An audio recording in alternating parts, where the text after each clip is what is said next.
For example, if you are handling your produce and then there's a holding center for your product, it has to be certified that that facility can hold the product, because you have to maintain the cold chain.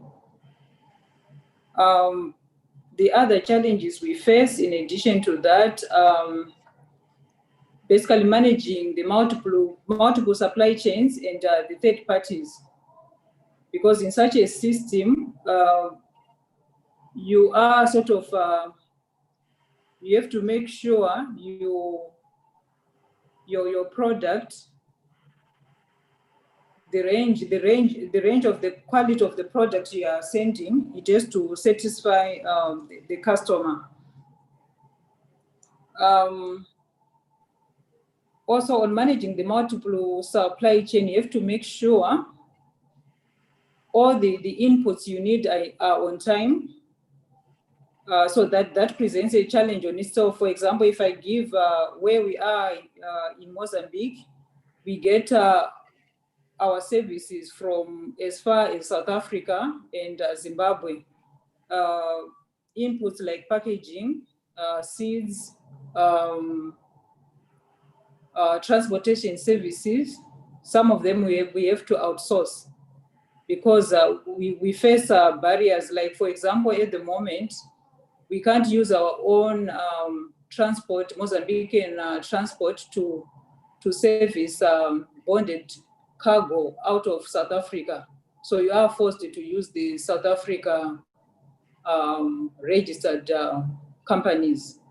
So in that itself, it poses that challenge to say we can't provide, even if you want to do in-house logistics, you can't do that, because there are certain barriers. You can't export out of South Africa using your own Mozambican registered vehicle, because there is a barrier there in terms of registration of the transportation vehicles. I'll quickly also go through the opportunities that come through. With all these challenges, there are opportunities that come out in terms of contingency plans. For example, the delays that we face in the chain. Right now, we've got now long life packaging, which you can use. It will give the product more shelf life, so that will allow you to send your product far, and it also reaches the customer at a good quality, because the technology used for the same packaging can hold the product for longer, rather than just using the conventional packaging materials. There are also opportunities in terms of customs clearing procedures, so that we can overcome the delays. For example, the one border stops, that's a very good sort of initiative. It basically cuts down on lost time on the borders when trucks are being cleared. So that's some of the things that can be implemented to cut down on transportation times. I can also discuss on effective synchronization between logistics, production, and marketing within the organization itself. For the chain to be sort of flawless, they need to be well coordinated function between those three sections in the organization. Otherwise, it will be a situation, for example, where you've got more product produced without a market, or you have hired a service and then the product is not available. So you have to synchronize all those activities. So there is opportunities there in terms of computer programs which can be used to synchronize. So this goes on for the IT sort of companies, to see what programs can be used in terms of forecasting customer demand, and also linking that to production, linking that to logistics service providers. The other opportunity I can cite is efficient delivery times or chains to ensure efficient service levels. A producer or a supplier, they have to understand that their customer ordering cycles so that they can take the opportunity to fill up orders when required. Once that cycle is known, planning can be made so that you can sell your product when it's profitable. On opportunities as well, I can talk on storage systems. There is need for better storage systems, either within the suppliers themselves or at our port authorities, either in the country authorities, because sometimes, for example, if you have a truck with cold product which is supposed to be kept under cold chain, then it breaks down, you might need to you might run out of diesel, and then you need to connect up to an electricity supply. Then the authorities, they don't provide such services to the truckers when they are passing the borders. So such systems also, they need to be looked at. It's an opportunity for a business that such services can be provided at the port entrances. As a business, we export about 1,000 tons of fresh veg every year. So in that itself, being the product all being under cold chain, there are opportunities for the company and other service providers to provide efficient services for companies like who are in the agro sector doing fresh produce, either on packaging, providing required, for example, hygiene material, providing seeds which are good varieties. Yeah, so the chain itself, it does present a lot of opportunities for better service to be provided in all those aspects. In conclusion, I would like to say, at this time we are in of the COVID crisis, we have experienced a lot of port congestion.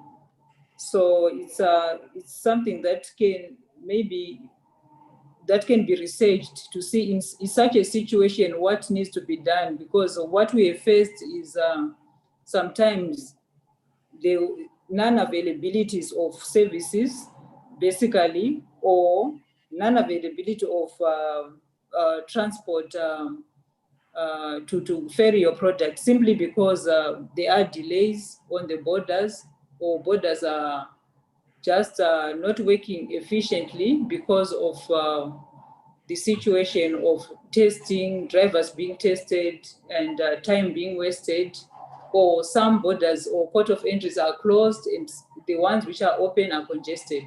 So it's an opportunity for businesses to look at what can be done in such a situation to sort of ease the flow of transport providers, so that they can meet the demands of the businesses in the agro sector. I feel a lot can be done. It's actually a learning curve. A lot can be done in terms of providing better and efficient services in such a situation. It's unfortunate. It's a situation we've not experienced, so it's a learning thing.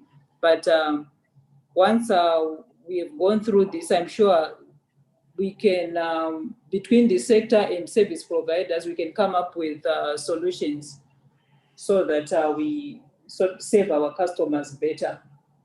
Thank you. Okay, thank you very much for that. I think we can now proceed to any questions and answers. I have my own, but uh, Augustina, do you have any from the other platforms? I don't see anything in the chats, or Yes, should I please. Not pose my own? Hello? not yet. Not yet. It's time for discussion. Okay, I don't see anything from the chats. I have a question, and I think I'll pose to everybody who presented. In in terms of before, post, pre-COVID, and now, do you think your business has been, in a nutshell, are you making less money than before, or you've managed to innovate and find a way around the issue or the problem of COVID-19? Who wants to go first, Mr. Rebello? All right, well, maybe we can comment first since we are in retail. So COVID-19, as it played out for us in Zambia, and it's different for us depending on the logistics implication and the local procurement proportion.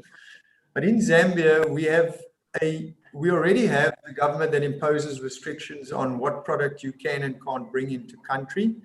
And we have established ourselves over 20 years in Zambia to deal directly with local growers. And I shared with you the percentages that we buy locally. We literally buy almost all our vegetables, almost 100%.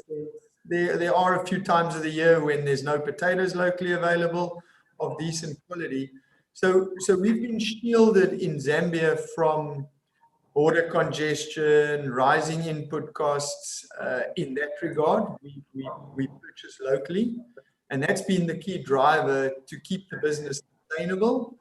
And then the biggest impact effectively there is, can the customer still afford to shop? Can they still buy? Now, fruit and veg is a commodity that everyone needs to eat and survive, and basic foodstuffs we have seen has increased. And in particular, what we call the COVID top sellers in our industry, there has been a significant move, not only in our game, we've heard it from other retailers, not only in Africa, worldwide, that garlic, ginger, and the full citrus range, being produce that uplifts immunity, has been something that customers have been driven to add to their shopping basket or their diet in some shape or form. So if anything, the industry that we work in due to COVID, restaurants have closed, there's been limited movement, but people have to eat. So they're still driven to the nature of the product, and we have seen a definite uptake in certain of the basic commodities. And as I say, those COVID immunity booster lines have done well, extremely well. But then there's countries where we face huge logistical issues to get produce into country because it's maybe by sea, and devaluation of currency. If I take Angola, if I take Nigeria, and then suddenly the affordability factor of the produce is a problem. So COVID in Zambia, for us being a huge local buyer, we have somewhat been shielded in that regard to all the negatives. It's really whether the customer can or can't afford to shop and has money or income to do that. So, I don't want to say we've done well. I don't want to say we've done bad either. I think the industry in Zambia has been relatively shielded because we are local producers and local buyers. Thank you very much. Patricia, can you please shed light on the same question? Post, pre and during COVID, what has been the change in your business? In terms of what Mr. Robello is saying is that it's almost a zero-sum game because most of the supply has been local. And then some of the immunity-boosting garlic, ginger, and citrus products, they seem to be a boost in those type of products. What has been your experience, Patricia? Yes, comparing the two seasons, pre and post, I can say in terms of overall volume, we've not seen a difference because we are selling many baby corn and chilies which in basically fresh vegetables, so which we are now consuming, wanting to stay more healthy. So we've not seen an overall change in volume. What we have seen within the lines we pack, the bulk lines which we're supplying to restaurants and caterers, they are the ones which sort of are reduced because in our market, those facilities were closed down. But we managed to move that volume anyway to the other pre-pack lines. So yeah, I must say in total overall volume has not been a change. Then it has also given us some insight on maybe other lines to work on, actually, which we will be trying in the near future. The other things I can mention is what has affected us most are the port congestions, the border congestions, because from here to where we ship out from South Africa, we have to pass through two borders. So that has been a challenge. We had to work around that and maintain our service deliveries. At the initial stage, there were some delays, but as we went in after a month or so, we have sort of ironed out those challenges. And yeah, I must say it has been a learning experience.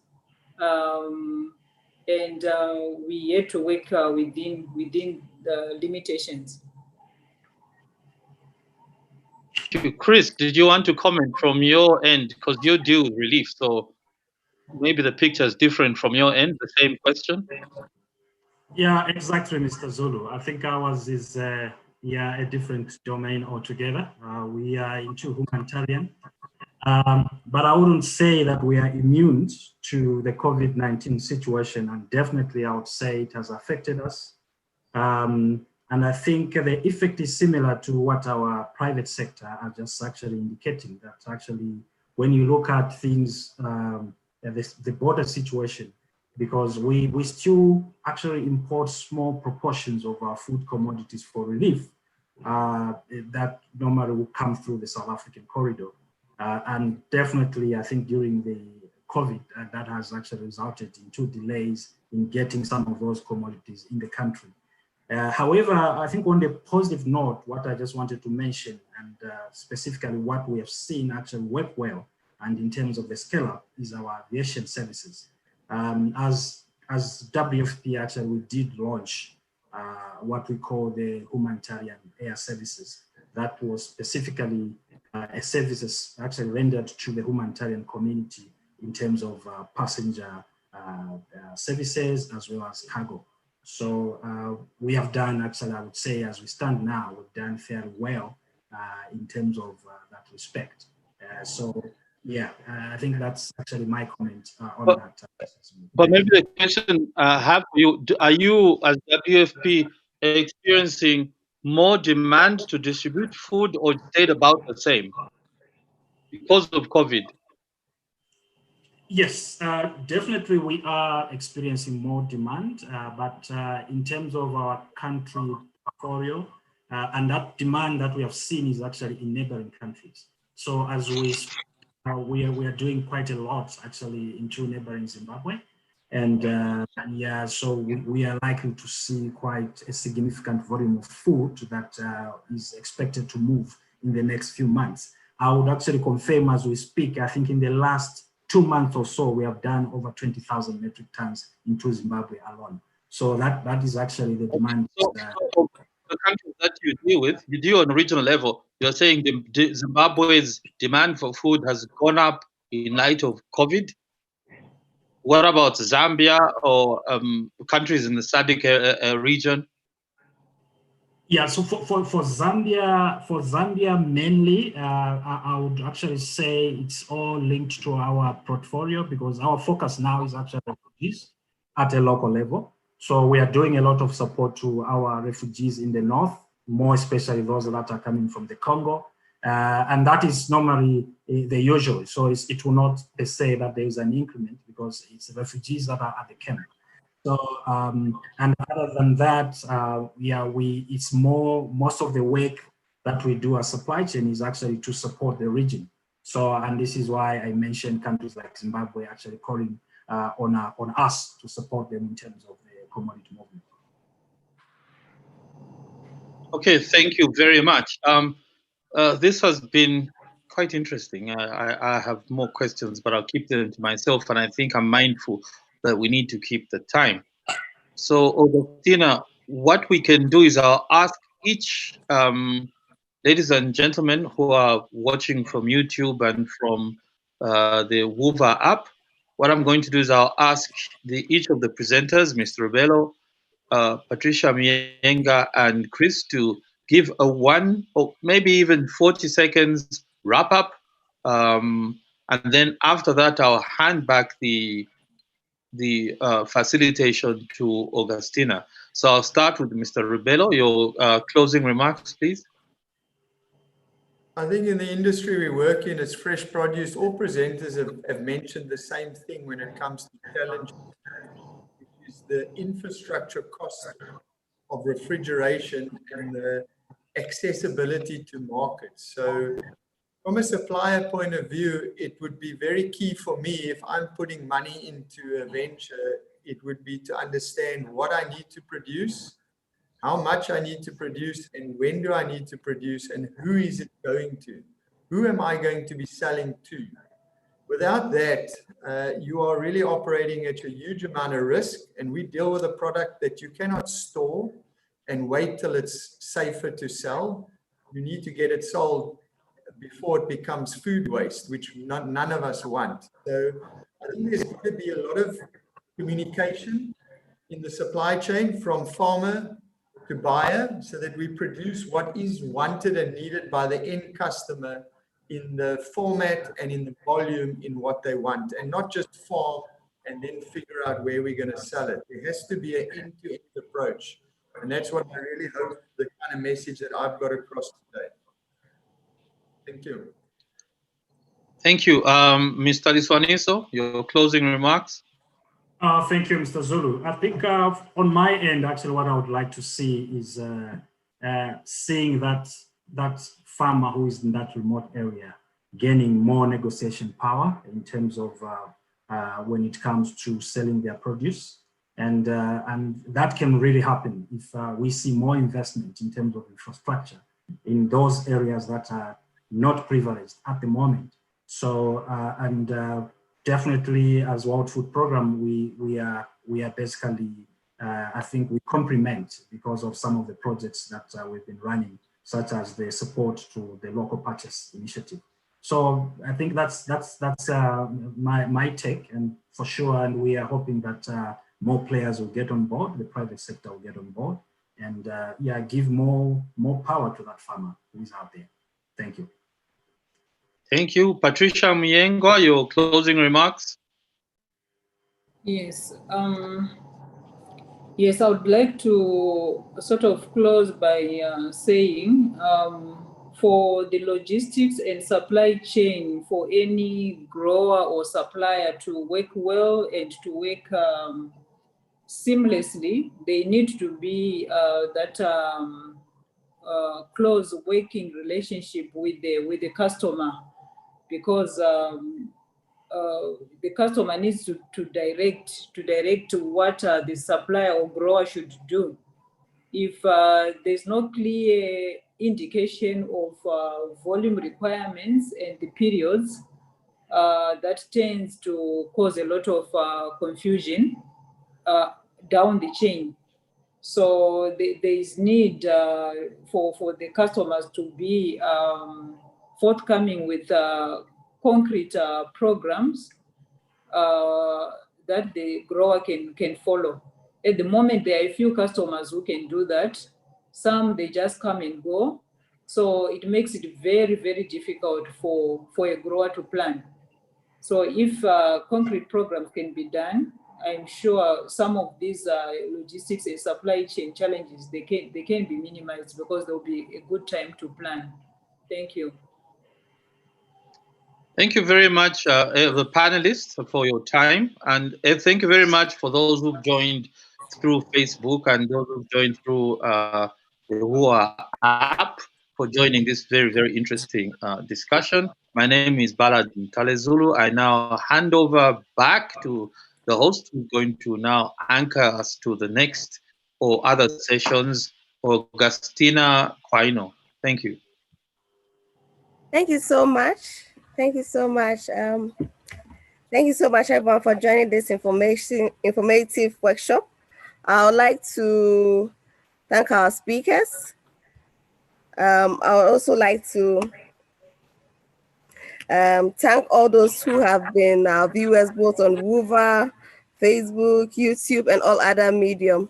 Thank you so much. My biggest thanks goes to our speakers, Mr. Edwin Ribello for joining us, Ms. Patricia Moyenga, and then Ms. Chris Liswanisu. Thank you so much, sir, for joining us and sharing such inspiring information with us. And our able facilitator, Mr. Ballard Zulu. Thank you so much. So participants, please kindly go to the agenda of the Uber app and participate in the workshop evaluation post. My name is Augustina and I've been your host for this workshop. Thank you once more. Thank you. Thank you. Thank you. Thank you.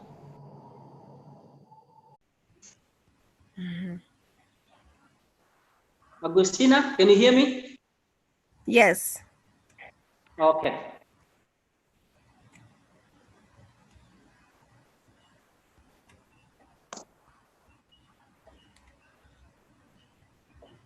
We have 1 minute to go. Yes. So we are live now.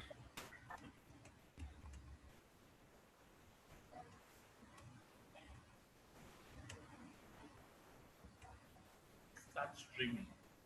Yes.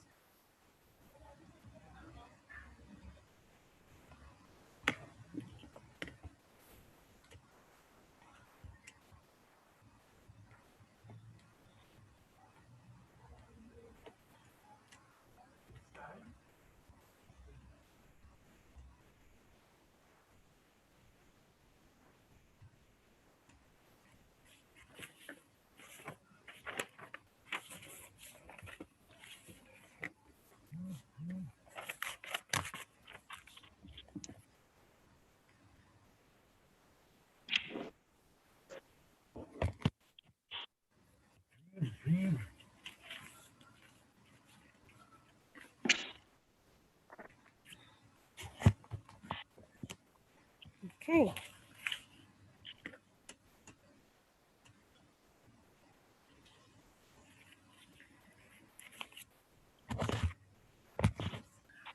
Good afternoon, everyone, and welcome to Meet the Farmers Virtual Summit 2020. This is Workshop 8 on Women and Youth in Agriculture, Challenges and Opportunities.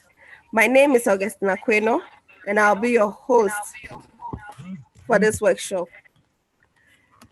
Allow me to introduce our speakers for this workshop. Ms. Tendai Mandodu. Ms. Tendai is a professional with over 7 years experience working in the non-profit organizational management industry with projects focused on women and people with vulnerabilities. She currently works at FSD Zambia in the Women and Youth Financial Inclusion team. Her role is to facilitate market access to provide innovative financial services that are client-centric for low-income women, youth, people with disabilities, and their household, hence reduce poverty, vulnerability, and increased income opportunities, which ultimately improve their well-being. She has experience working on mother and child health projects in which food banks for women and their children were created to help with their nutritional values, and with refugees in those support to access markets for those repatriating was given. Thank you so much, Bob, for joining us today. Thank you, Augustine, and thank you, everyone. Our next speaker is Miss Elizabeth Swai of AKM Glitters Company. She is the founder of AKM Glitters Company Limited, dealing with integrated poultry business, managing 3 cooler breeder farms, a hatchery, and then an animal feed plant. The company also delivers its services into 25 regions of Tanzania and exports to neighboring countries. To date, 617,000 farmers are direct beneficiaries through its unique franchising model. Ms. Y worked for 15 years with UNHCR, UNWFP, prior to venturing into poultry business. She has academic qualifications in human development and entrepreneurship. Her passion as a social entrepreneur is inclusive development that touches the lives of the society, in particular women and the youth. Her work has enabled thousands to access employment, food, nutrition, food and nutrition through poultry keeping. Elizabeth's dream is to multiply in Africa and address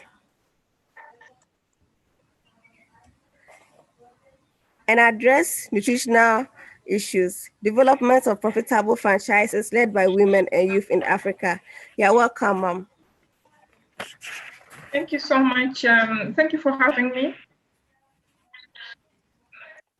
Our next speaker is Ms. Rabusu Mashumba.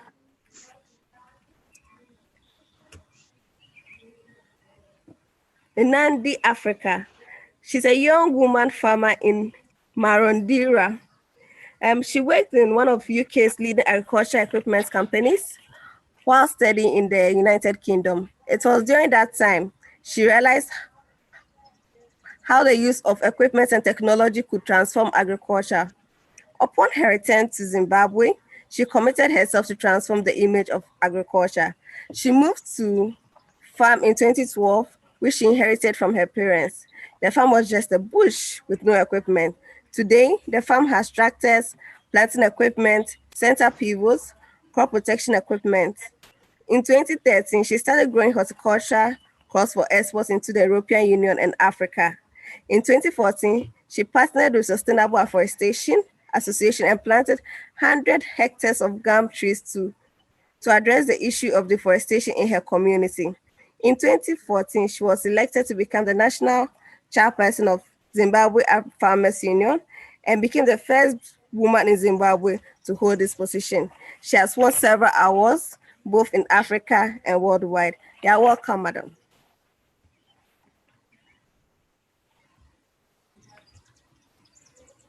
Okay. Kindly allow me to introduce our facilitator for today, Mr. Manfred Kamwangwa of Food Namibia. He is the CEO of this industry, and he's executive director of Victumbu Investments, a business enterprise technology consultancy, and a co-founder of Food Namibia, an IT professional and agriculture marketing strategist who works together with IT industries, smallholder farmers, and individuals to develop the IT and agriculture sectors. His career accomplishments consist of more than 10 years experience in IT training and consultations, project implementation, developing technology and agriculture marketing support, and processes to facilitate agro-food improvements, operations, and efficiency. You're welcome, sir.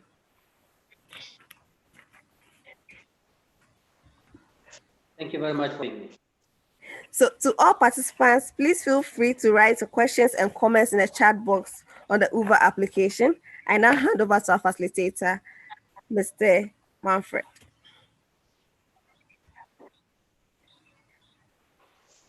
Thank you very much, Augusta, for being the opportunity. Women play a very key role in food security. They are the backbone of rural economy, especially in the developing world. And 70% of these women spend on agriculture as their primary source of livelihood. Most households are headed by women, but their access to productivity resources are very limited. My name is Mank Kamanga Likoro, the Chief Executive Officer of Namibia, the Republic of Namibia. I feel honored to be holding this session this afternoon, called Women and Youth Agriculture. We're looking at the challenges and the opportunities. I have a very distinguished list of very committed women where we are going to look at these questions. You know, moreover, I'm going to request our speakers to do the presentation. Please be precise, only 12 minutes of the presentations. And first, I'm going to start with Ms. Tendai Madondo from ST Zambia to do your presentation. 12 minutes.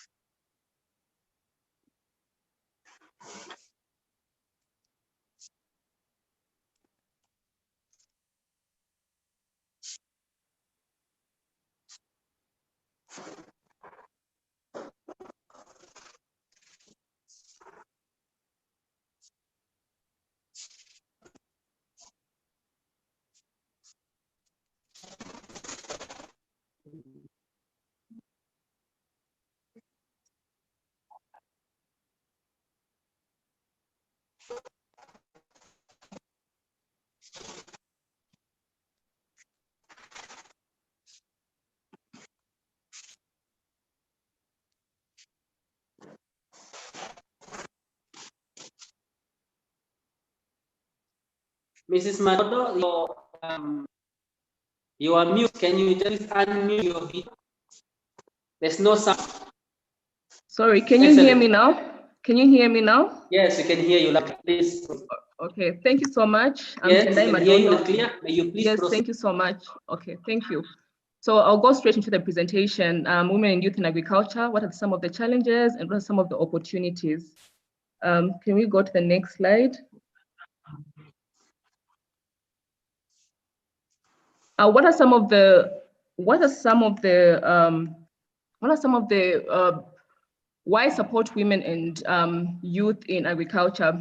First of all, I would like to say, as an organization, FSD Zambia, we are focused on a market systems development approach, or you would call it the M4P approach, which is making markets work for the poor people, which is also an inclusive systems approach.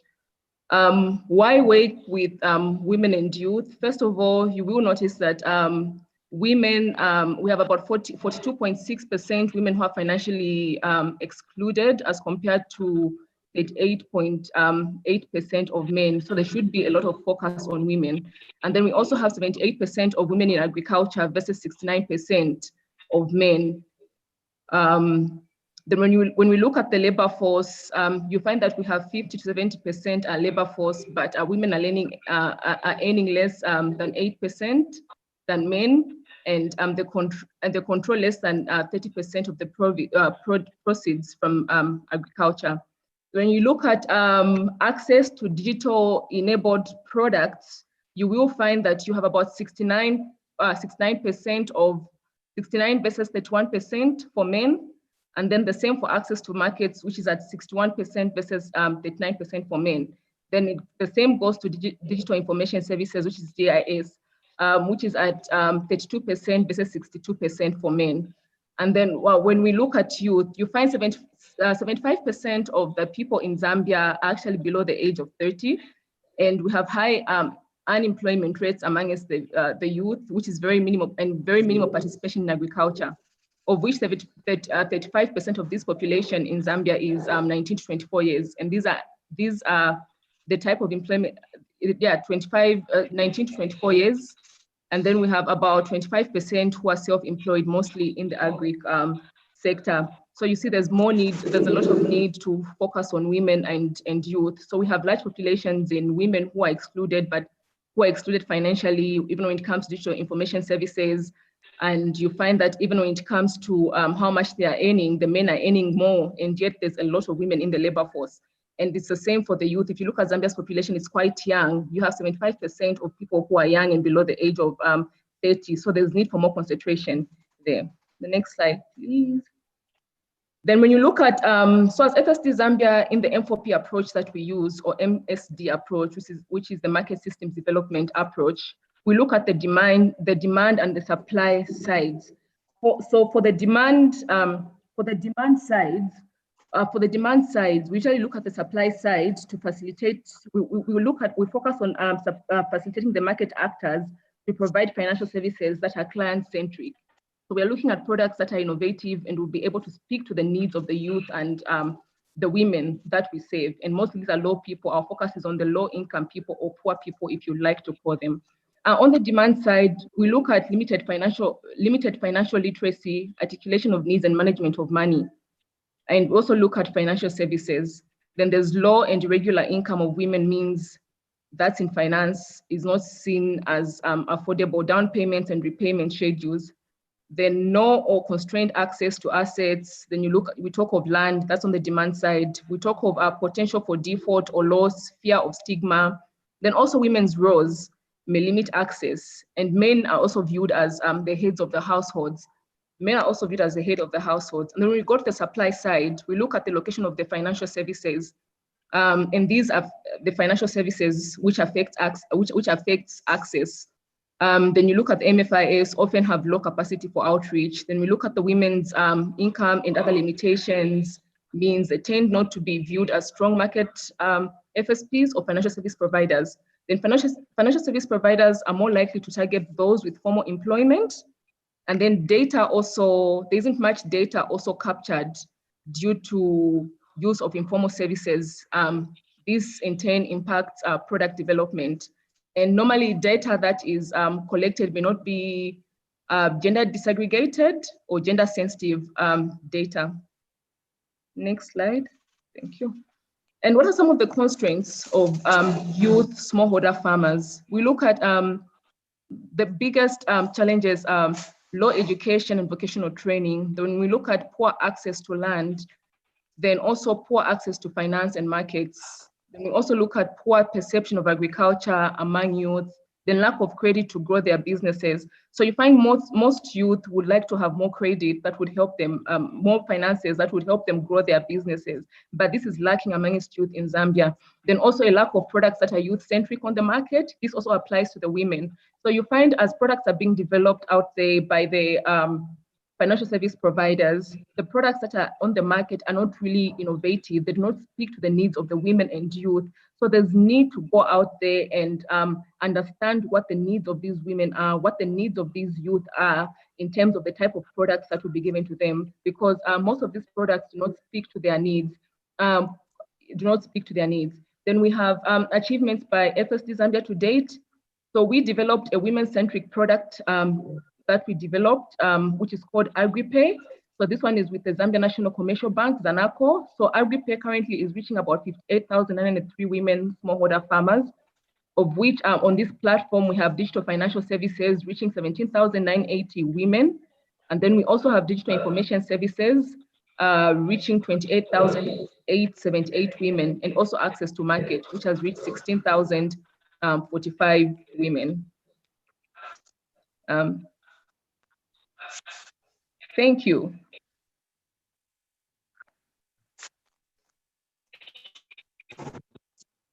So that was a brief. Then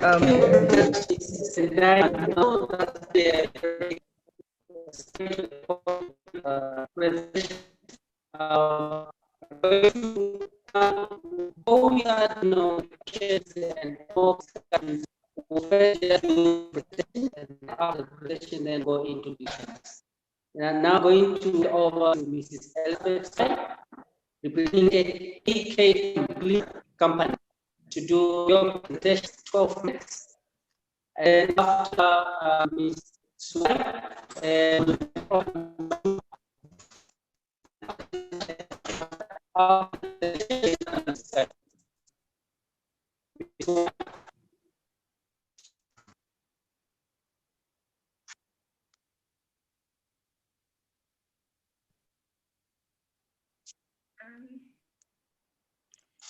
thank you so much.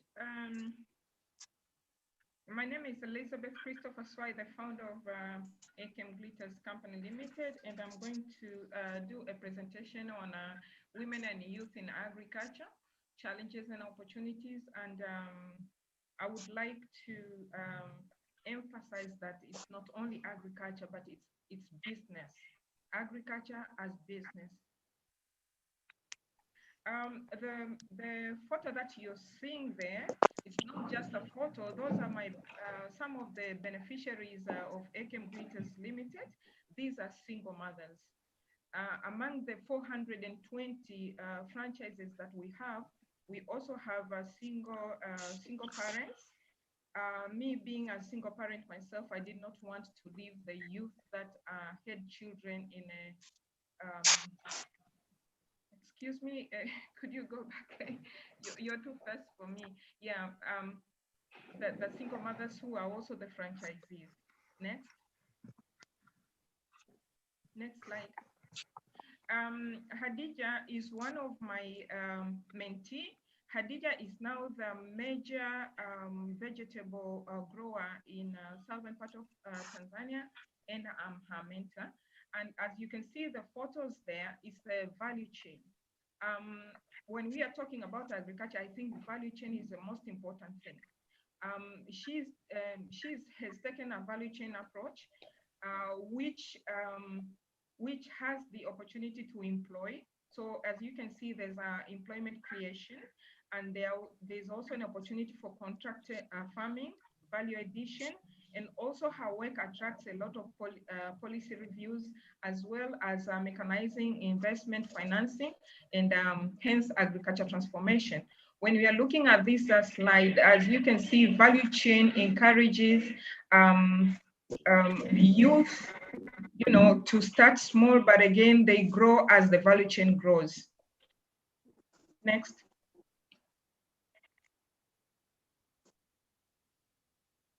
That's myself. As you can see on the left-hand side, that's how I started after I quit my work from the UN. And I started a backyard poultry keeping. As you can see, I was a finalist in business plan competition. Today, I'm having 2 big industries. I manage a hatchery over 256 chicks per week. I'm having another plant of animal feed production of 100,000 metric tons a day. I'm employing more than 120 people, but I have my personal principles. One of the things that I don't want to leave alone is the model, which addresses all value chain challenges and of course opens up for opportunities. Principles that I'm looking at here, they are personal skills. And I think it's most important that youth who are going into agriculture personally develop by either going back to school or attending workshops and trainings. And then at a personal level, an entrepreneur must have some personal drive. One of my personal drive that I really, really depend on is perseverance, as well as risk-taking. These are the things that they make me change the world, the change that I want to see. As well, when I'm going to a policy, I have a set of rules, the skills. These are skills that most likely compliance skills. Can we move here? Again. So that's my model. That's AKM Glitters model. As you can see, AKM Glitters, can you please go back to the model? Yeah, that's our model. As you can see, this model is an integrated model with a lot of opportunities that are still ahead are still there for investment. At the moment, the company has already invested on feed mill operations, parent stock farms, hatchery. We are doing farm input supplies to the franchisees, whereas we are providing extension services, whereas the company trains the franchisees on how to keep the chickens in terms of technical part as well as business part. So as you can see, that is just part of what I've invested. From being a backyard poultry keeper, I'm now owning big farms, commercial farms, 2 big industries, and that is just some photos to motivate the youth and the women out there. Let's go ahead. I'm still moving on with a lot of big investments. At the moment, I'm doing another big investment, as you can see on the picture. That investment is more than $1 million.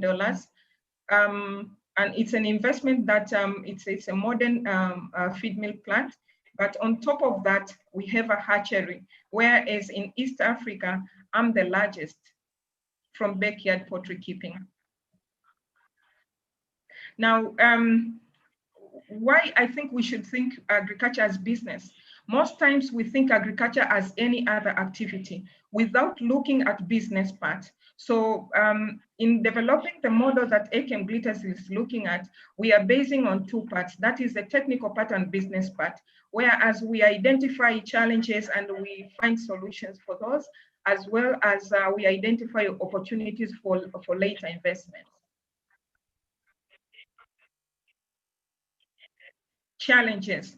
We have normal challenges, as other speakers have been talking since this morning. I've been hearing there's some change problems, there's a land access problem. All these problems are the same problems all over again. But again, as entrepreneurs, with the perseverance and the risk that we are taking, I think it's very important for entrepreneurs to access right information so that we can solve these challenges. These challenges include supply of farm inputs. We have gaps in marketing. We have inadequate business skills, inadequate extension services, lack of technology, difficulty in land accessibility, difficulty in financing, trade barriers. We have also trade barriers. As now I'm taking part with this meeting in Zambia, we have a lot of trade barriers that are making business women trade with difficulties between one country to the other and denying other countries the opportunities from other countries. Opportunities. We still have a lot of opportunities for entrepreneurs. These opportunities, as you can see, when we have a model, the model leaves opportunities of investment. Say, for example, promotion of inclusive growth of majority farmers who are engaged in food production. School leavers, we have a lot of school leavers who are jobless. So we have an opportunity to create employment. We have women who are depending on agriculture. We have a lot of opportunities on our investments, and the money is there. It's just that we have to structure ourselves in a way that we really know how to trade business, and we really know how to understand the principle of business and principle of investments. So we have impact investors, and we have gaps. In Africa, the large percentage of children under 5 are suffering from nutrition. We have gender issues. All these are opportunities. And education, transporters, we have opportunities for aggregators, consulting, processors, and all these other opportunities that are evident out there. The only problem is how to make Africans work together and be able to use these opportunities together without having all these trade barriers. We also have, can we go to the next slide, please? I think in agriculture, there's a huge gap which can transform agriculture. Digitalization of agribusiness, that is data programs, production programs, research. It's very important for agribusiness to invest in technology, online farmer training, online farmer advisory, financial services, digitalization, crowdfunding, or establishment of digital platforms, land access policies, or other policies that surround businesses to support all these growth of businesses in agriculture. However, we really need to know the value chains of the sectors that we are in. We really have to know the technical know-how of the sectors that we are in, so that we can identify the costs. We can easily do the SWOT analysis of the sectors to be able to analyze the cost and investment needed in these areas. But we also have areas for government intervention. We have a lot of post-harvest management issues across Africa. We have infrastructure problems. We have nutrition component. We have rural financing and rural engagement in business in agriculture. So I think it is very important for government interventions to come up with policies and strategies that are feasible and reliable.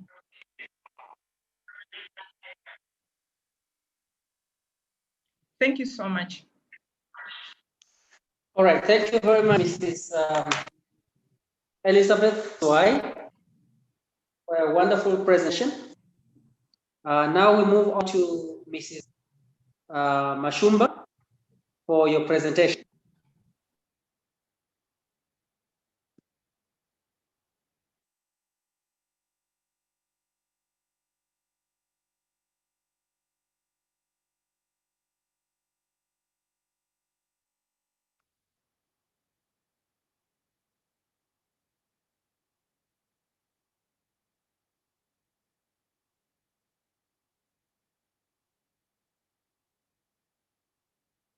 Ms. Mashumba, we cannot hear you.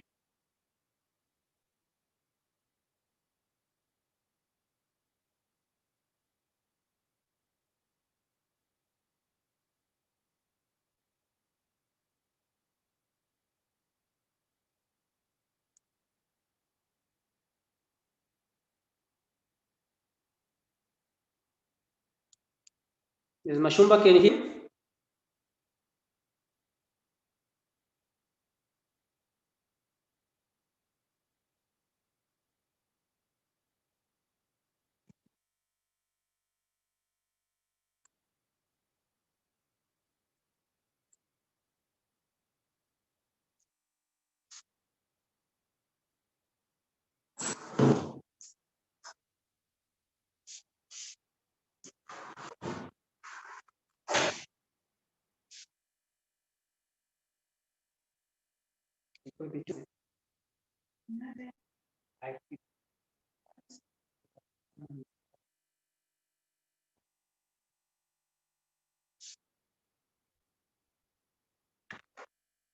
Mrs. Mashumba, can our technical team please assist to bring Ms. Silva's so that we can just conclude the presentation?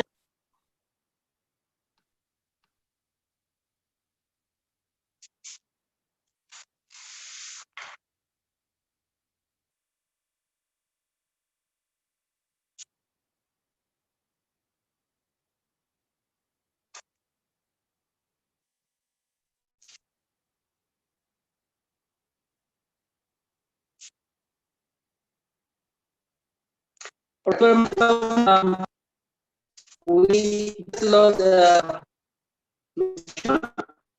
and we'll continue as soon as come back online.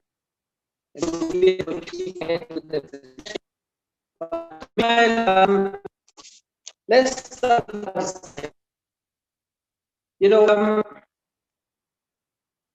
Our presentation is more likely, it's more same in terms of the challenges and the opportunities and so on that the presenters have presented. And I'm glad that you really played out now. This thing that's been said, year in, year out, but we're still seeing, the same challenges. So is there any other things you as women in agriculture that you perhaps find out that you're able to do better to advise the women that are and people that are in agriculture? Maybe I can start with Mrs. Sendai. Is there any other thing or any other ideas that you have come up with, that really helped you to be where you are, that you can be able to advise other women? I think really what I would like to advise other women, because right now agriculture is the future and the future is now. And looking at the population, if you look at youth, you look at women, you find a lot of women are involved in agriculture, but they're being left out in the value chain. Mostly if you look at when it comes to at the time when inputs are being bought, maybe because there's a lot of money involved. And for example, for those who are married, you find the husbands would want to take responsibility of purchasing inputs. And also when it comes to distribution, because there's a lot of money involved also, so women are left out. So I think it's important for women to realize, start realizing the role they play in the agricultural sector. And I think also there's need for a lot of sensitization and a lot of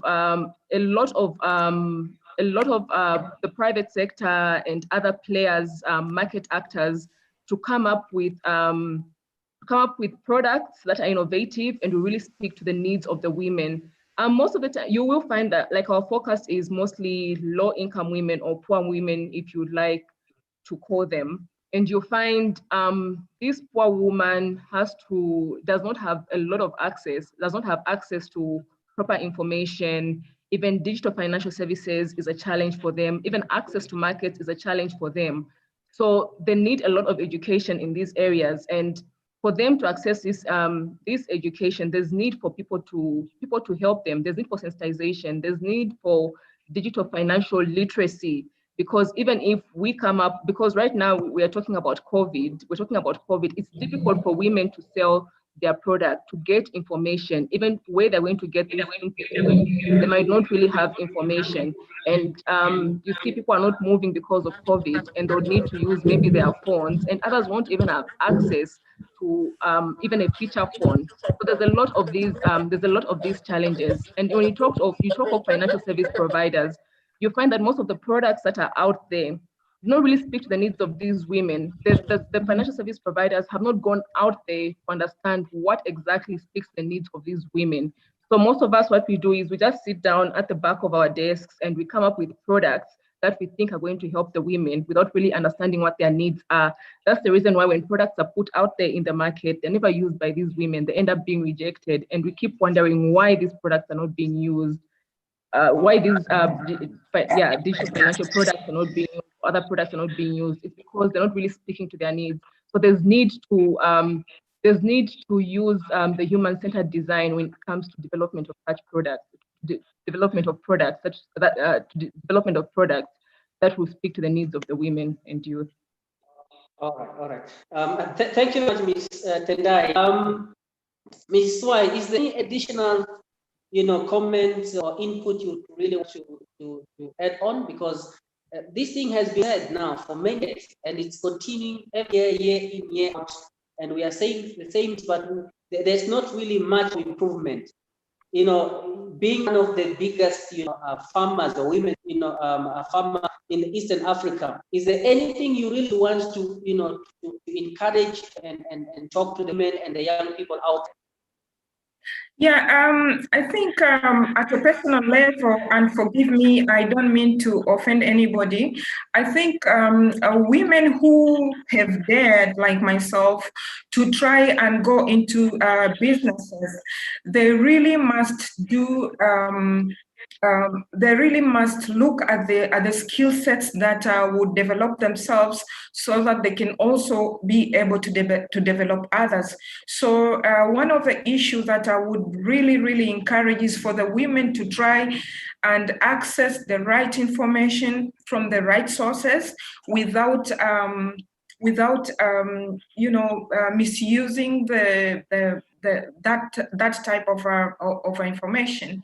The other thing that I think it's very important, it's the issue that is related with the mindset of women. We should not only base on ideologies of being feminists, but we should be the women that are taking lead and taking chances to help other women to develop themselves. So these are the qualities that I would like to advise all women in the world to take a lead and be leaders to change other women who are behind us. Thank you. All right. Thank you very much, Mrs. Mrs. Mashum, really sorry that we lost you and you couldn't really give your presentation. But now we are into the discussion. We are looking at challenges and opportunities. Two presentations we highlighted that the issues affecting women and youth in agriculture. So this thing has been said for quite some time. We want you know, for you also to give your input. These challenges, how do you manage to where you are, despite the challenges that are being faced by women and youth in agriculture? Hello, can you hear me now? I'm using my phone. Hello? Yes, we can hear you. All right, so I'm using my phone Yes, instead of you my can laptop. continue. You continue. All right, I don't know if you can play my presentation or... All right. Yes. I'm so sorry about technology. Can I, Mrs. Augusta, please, our technical team, can you assist us to put Mrs. Mashuma's presentation online?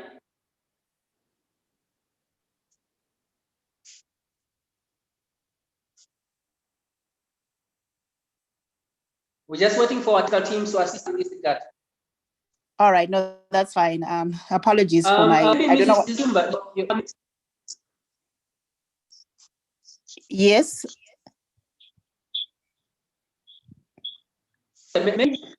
All right, comes.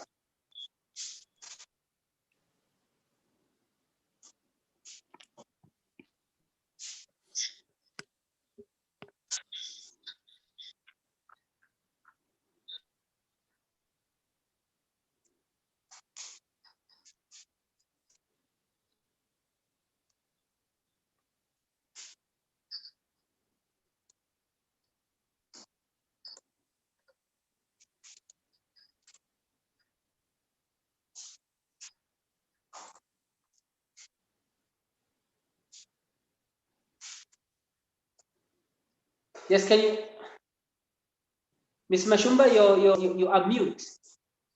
I'm using my phone. I logged in twice because my laptop seems to be having a problem. Right. So I'm using the audio from my phone. So you should be still able to hear me. Can you hear me? Okay, yes, maybe while you are busy waiting for the presentation, you maybe just continue the presentation so we are listening. All right, okay, that's fine. So pretty much I prepared a short presentation just to share my journey as a farmer and where I am today and some of the challenges that I faced as a young woman farmer. So I studied an agriculture degree in the United. I got an opportunity to study a bachelor's degree in the United Kingdom. And you can just go on to the next slide, which has some of the things I want to share. So that's me there in my potato field. So I did a bachelor's degree in agriculture business management in the United Kingdom. And so far I've been, I inherited a farm from my father, which is 650 hectares. And I've been farming for the past 8 years, ever since I finished my degree. So I started earlier on, just after university. I grow cereals, indigenous grains, some horticulture, rear cattle. I've got a small dairy, goats, sheep, pigs, and chickens. My journey hasn't been easy starting. I'm sharing with you where I am today, that I've won quite a few awards, but that hasn't been easy. Sorry, can you please just go back one slide again? So in 2015, I won Best Pea Grower of the Year, and in 2017, the JCA Award, as mentioned in my introduction. But getting here has not been easy. It has required for me to mechanize my farm. So please, you can just go into the next slide. The one before that. Yes. So currently on the farm, I have a 60 horsepower tractor. I have a ripper disc harrow boom, Vicon spreader, center pivot, and I'm installing solar. Why I share this is because I want to show young people and women or anyone else listening that in order for you to farm successfully, you need to invest in equipment and technology. And this is real in order for you to get real returns in agriculture. When I started just after university, I had bare land, which nothing had been farmed on my father's land. He had just acquired a piece of land, but he hadn't been able to mechanize it. This has been one of the toughest things, and it has taken me 80 years of investing all my capital in order to mechanize the farm to where it is today. You can go on to the next slide. So what are the challenges? I think this is where we need to zero in and talk most of our time on. The terrain, for me, when I started farming, I remember when I finished my my bachelor's degree and I came back to Zimbabwe, and I wanted to farm, but I didn't have any finance. And I wrote a business plan and I went to the bank, and the bank said to me that, unfortunately, we're unable to fund you. So I had to start small on market gardening with just a little bit of finance just to get seeds and, basic vegetables. But the reality is, in order for you to grow and to become a commercial farmer, like we heard today, you have to invest in equipment. Another thing that we face also as young people, or not as young people only, but as women, is just the stereotype, even in funding, is that we are asked for so many documents that you're not able to produce. And sometimes they even ask you questions like, are you married, and things like that, because they somehow, maybe that affects them giving you financing. Then another challenge that we face as well in going into agriculture is the reality of climate change. You find that there's now increase of pests and diseases, and just navigating agriculture with the climate is now becoming very, very difficult. And you find access to knowledge, especially for women, is even more difficult to get, because very few women are actually going to school to learn about agriculture. So now they are more prone to climate change. And with climate change, like in Zimbabwe, we've been seeing there are now increase of pests and diseases. For the past 3 years, I've had to spray for 4 armyworm, which was something that I never used to have to think about a few years ago. And then also another challenge, like we saw today, is now with COVID, we now need to ensure that our rural communities have good connectivity.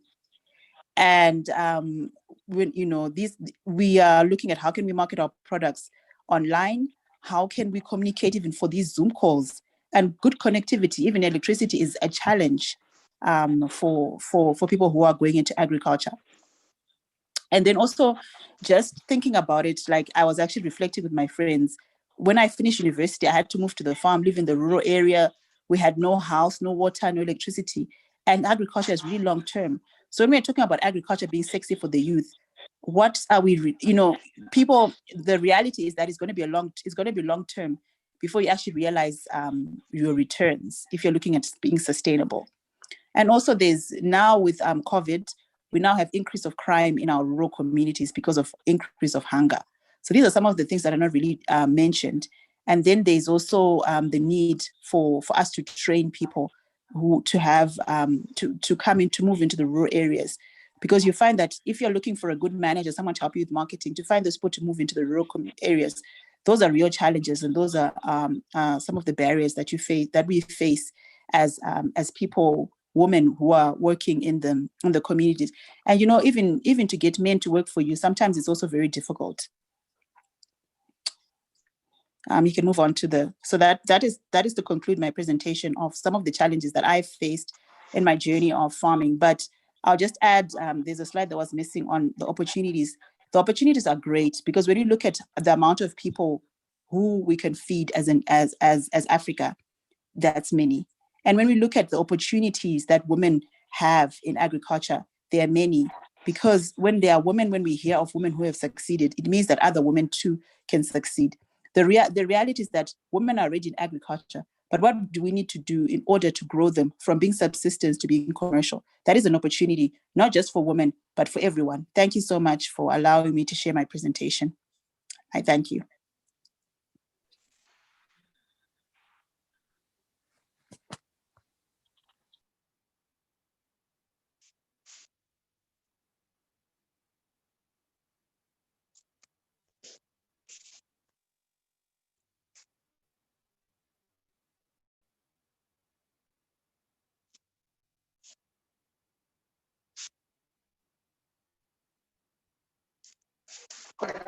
Sorry very much, Mrs. Shumba, for such a wonderful presentation. These challenges and opportunities that are out there, I just want to find out maybe, or just, more of discussion on that. In terms of government support towards women, how has it been, in your country? If I have to start with Mrs. Mashumba, how it has been, government interventions to assist women and young people in agriculture, in order for them really to strive and become a contributor into agriculture development in Zimbabwe? I think I would say that government is definitely in support of women in agriculture. And young people as well. I'm part of a few associations. One of them is the Federation for Young Farmers and the Zimbabwe Farmers Union. And government has always supported those organizations to support women projects. So in terms of the support, government does back up and help us in highlighting some of the needs we have. Obviously, I think there is room for more things to be done. Like young people would like to be given certain, like maybe 30% of certain opportunities, which is currently not necessarily there. But we're trying to build, because one of the reasons is because government also says that it's difficult for them to find the young people. But we're trying to highlight these and spotlight these so that the government can get more involved in supporting young people. So government support is very crucial for any country to be successful. Thank you.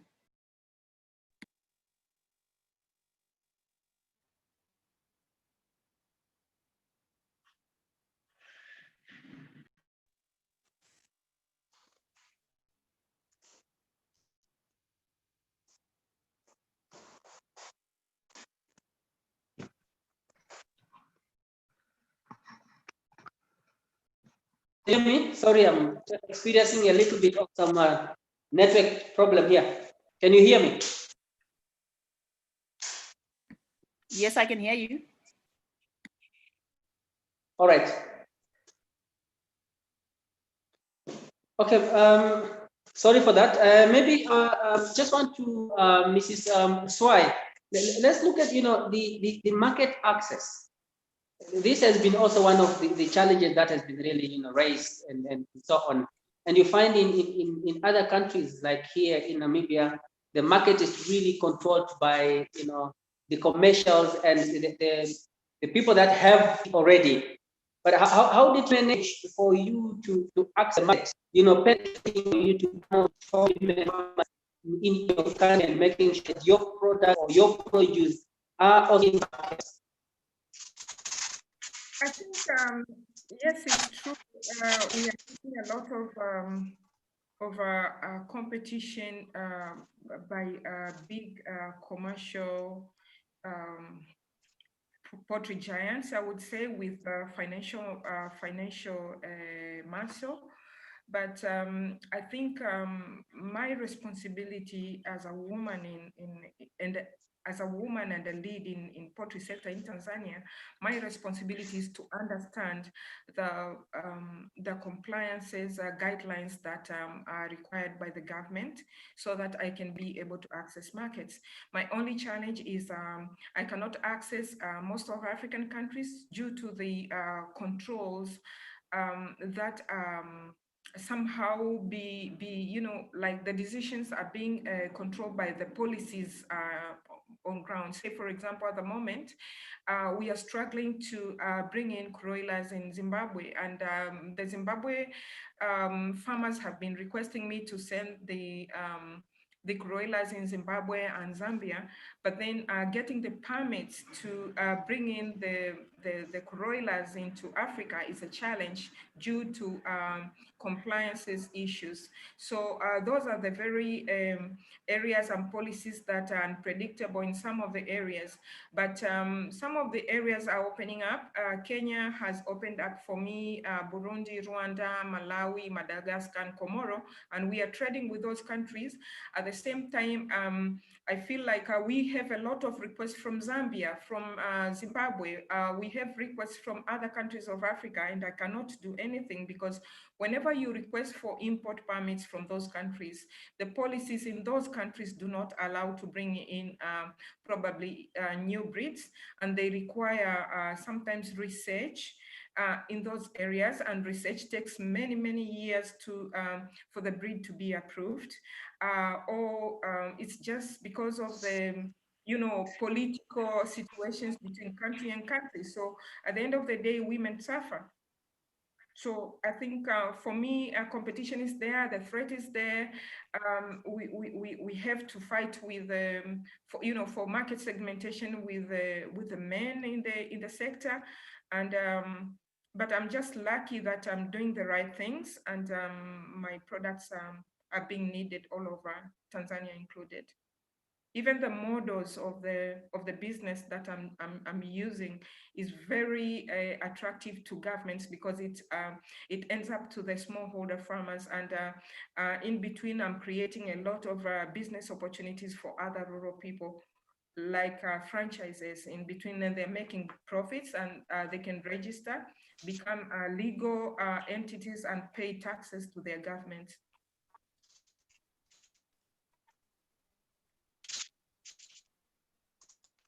Thank you.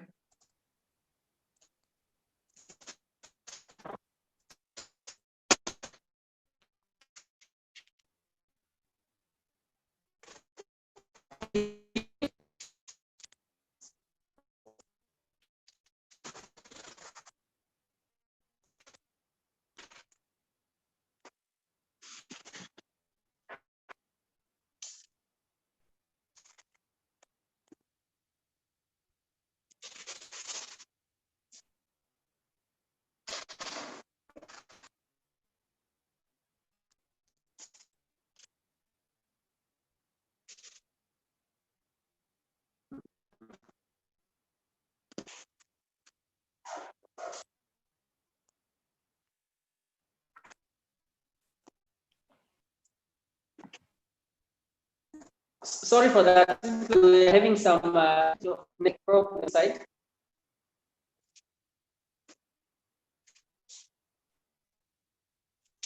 Can you hear me? Yes, I can hear you.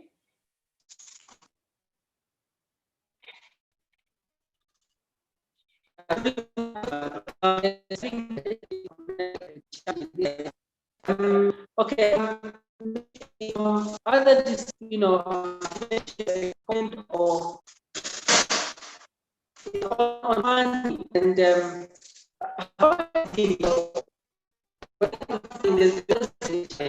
the women when they have gone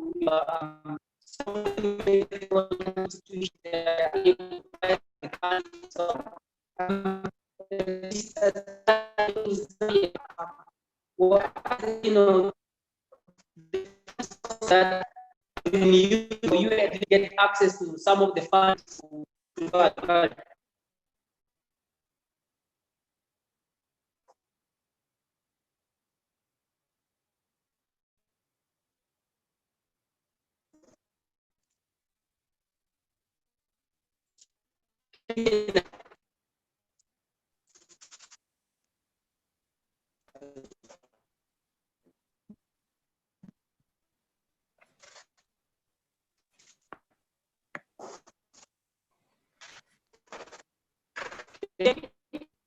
Mr. Manfred, you're breaking up. I can hardly get you.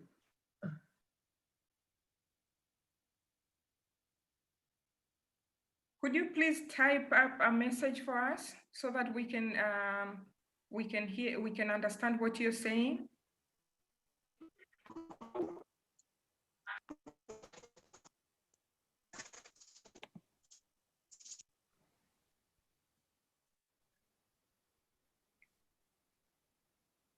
Hello, Mr. Manfred.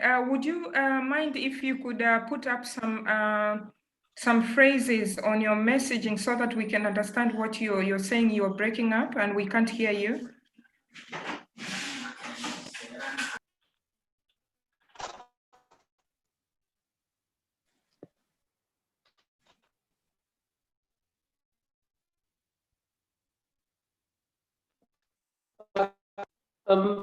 Mrs. in terms of funding, there is how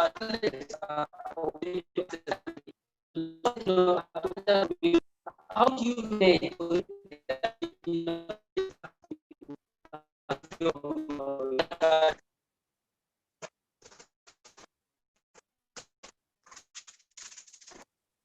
I can't hear Mr. Manfred, I'm sorry.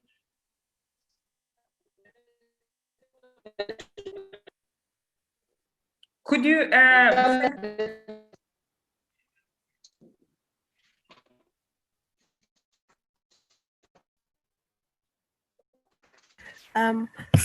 please let's just give him a minute. Let him sort out his network issue. Please, he'll be back. So just give us a minute.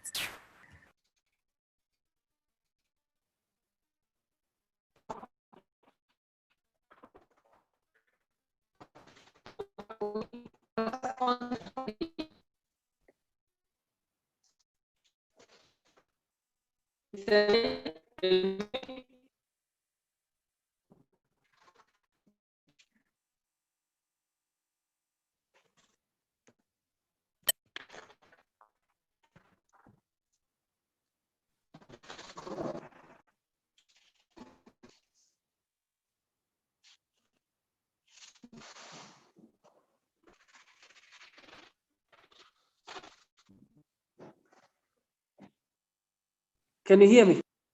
The problem now, this network is going to charge. Maybe just to cut the discussion. Why not going to?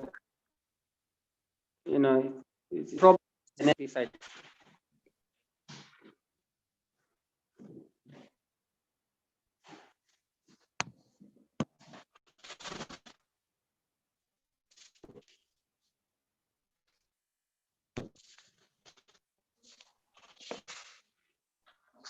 Can you hear me?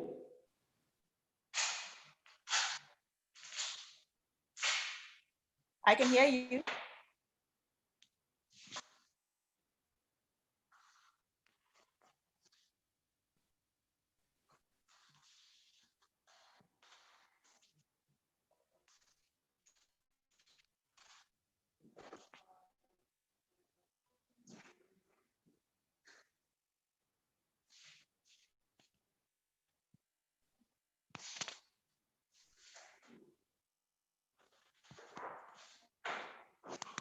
I hardly hear you.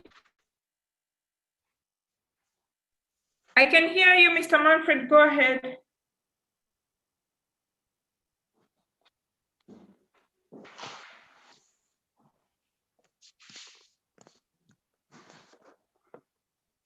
Okay, no, I was on funding.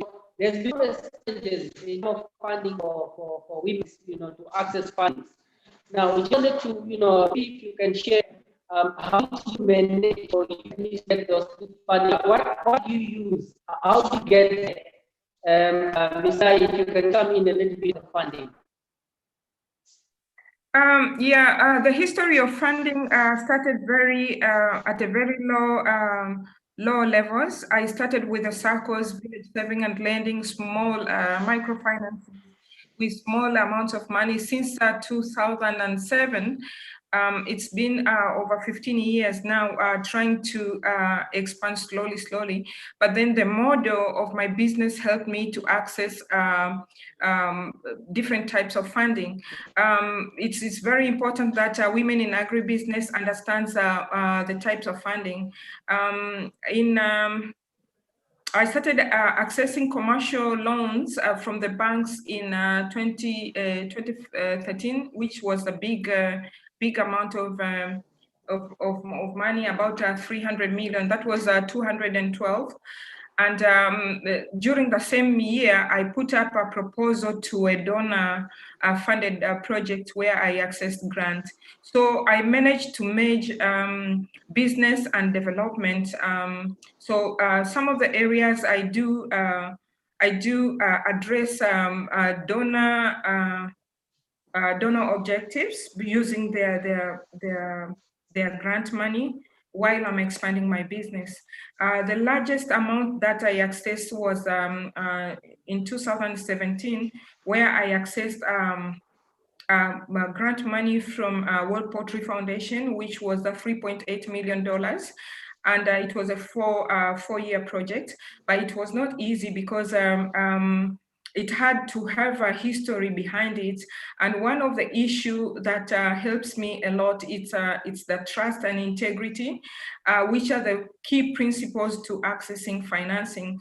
That when you are given some support financially, you have to deliver exactly what you've been asked to deliver. So when I go for the bank loans as well, whatever is on the contract is what I'm doing. But what made me go, what helped me understand the business part of the investment is there was a year that I realized I had to go back to school to understand exactly what are the business principles. And I had to attend university, and I did another degree where of course, I had to pay for myself. By that time, I was a backyard poultry keeper. And then I learned how to put up business plans, strategies, and of course, project write-ups. So it's very critical that women who are going into agribusiness to understand the importance of the academic, not only qualification, but those principles of business that would be able to allow a woman think outside the agriculture zone. One thing that I think is very critical for the growth of the agribusinesses, it's to understand the costs, the challenges. You know, that SWOT analysis should be clearly owned by the entrepreneur themselves, and to be able to deliver and face the challenges of agriculture, especially in the poultry sector. We have a lot of undefined mortalities. We have a lot of controlled policies. Now, once you don't have those skills in the business part, and implement exactly what are those principles for business, you cannot exactly deliver what the technical part wants you to deliver. Now, the partners that I'm partnering with, I'm very careful with the partners. I'm also very careful with donor funds, because with the donor funds, you can divert your idea and then lose your business. So those are the things that we have to be very careful, because not every money is good money. Thank you.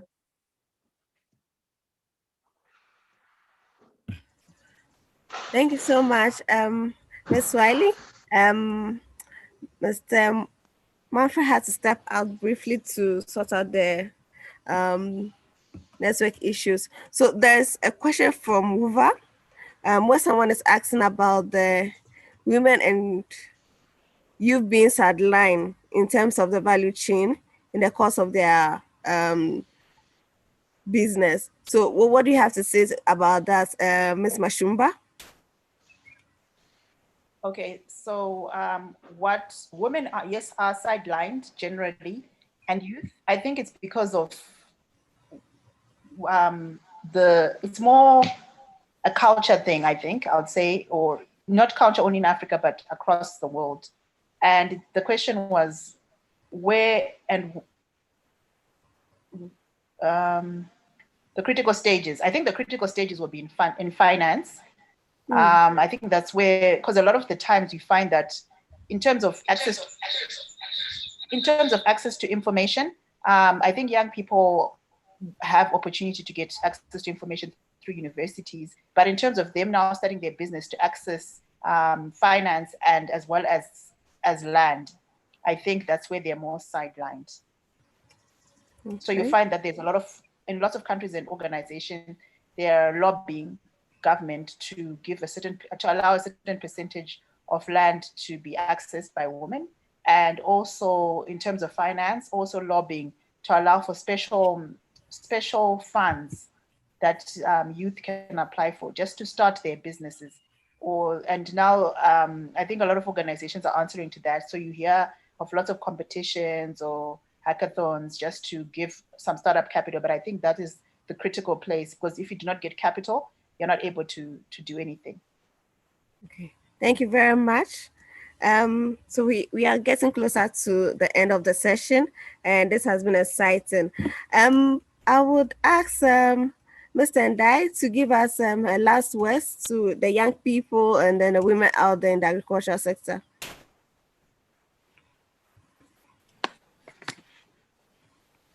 The young people and the women out there in agriculture, I think it's very important that we keep on pushing and we get as much information as we can, because if you have gaps in information, then you won't know where to get the inputs from. You won't know where to get your maybe loans from for you to start your business. You won't know where to access your markets or even linkages to markets. So there's need for a lot of information for young people to go out there, women to access a lot of information, and women should keep learning. They should not, they shouldn't just sit back and feel, oh, we are women, we should stay in the house and not really go out there to get the information that's needed for them to make proper decisions in the agricultural sector. And also women to understand that there are different personas. We can all be women, but we have different personalities, personas. We have different, even our way of understanding agriculture would be different. So there's also need for that, need to understand that there's need for women to understand that not all women are the same. And to demand, I think women and youth should demand for products that will really save them, products that will respond to their needs. I think this is the biggest challenge, because there's a lot of products out there, there's a lot of information going out there, but it does not really speak to the needs of the women. It does not really speak to the needs of the youth. So there is need for us as women to start demanding for the type of information that will build us, for the youth out there to start demanding for the type of information, to demand for the type of services that will help them. And I'm sure this will be able to bring about change in the way the market actors, these are financial service providers, would be able to look at things and would be able to create platforms and products that will answer these needs. Thank you. Thank you very much. Ms. Swahili, this was your advice to young women and young men, as well as women in general in the agriculture sector. Yeah, I think there's a lot of opportunities out there, and for the women who are able to stand for others, they should really take the responsibility to stand for the youth and to stand for the women, and by creating models that would allow other women to be included and not left behind, or youth to be included and not left behind. That's one of the issue. And the other issue is for the women who are able and strong to stand for themselves, to be able to persevere. Because if you want to see the change out there, we really need to persevere to see that change in other people's lives. Thank you. Thank you so much. Ms. Mashumba? I'll say my closing words would be that Africa needs everyone. We need the man and the woman to end hunger and poverty. We need to create jobs and opportunities. Therefore, let's consider everyone. This is including the women and the youth. Let's consider how can we together develop a better Africa. Thank you. Thank you very much. Thank you very much to our speakers and our facilitator, Mr. Manfred Kamwanga. So unfortunately, he has to leave because of network challenges. Thank you for joining us for this informative workshop. I'd like to thank our speakers, Mr. Ndai, Ms. Swai, and Ms. Mashumba for joining us for this session. Participants, I'll kindly urge you all to go to the agenda on the UVA app and participate in the workshop evaluation post. Thank you once more. And it's bye from us. Thank you so much, Augustina. It was nice meeting you, Elizabeth and Romaniso. We'll be in touch. Thank you.